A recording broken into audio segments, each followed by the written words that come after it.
My name is Ewan Jones and I am the choreographer of the Phantom of the Opera. And we are so delighted that we were asked back to do Phantom here in Oslo after doing the original production back in Bucharest, I think 4 years ago now. I was very lucky. My parents took me to see musicals all the time when I was growing up.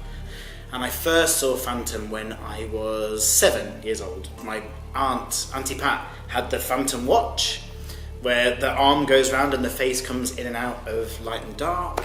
And that was kind of the first thing that I ever saw to do with Phantom that kind of made me obsessed with this musical. I think I've seen it 15 times in London.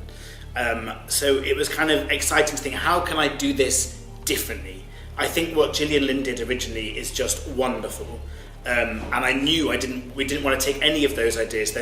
They're all her ideas and they're unique to that production. So we really wanted to find new ways of staging these big numbers. And you don't get that opportunity very much in your career. When a show's so well renowned and has had such a history, you don't get the opportunity to explore new ideas very often. We've worked over these last few weeks to create all the groundwork for the dance numbers on stage. We've been so lucky to work on the set with the company. The next level to that is to add in the costumes and all the wonderful lighting, which is going to make such a difference. And there'll be problems, I know, in Masquerade. Some of the skirts will be too big, some of the ballerinas' costumes will be too heavy, but solving those things is all part of the fun and all part of the process.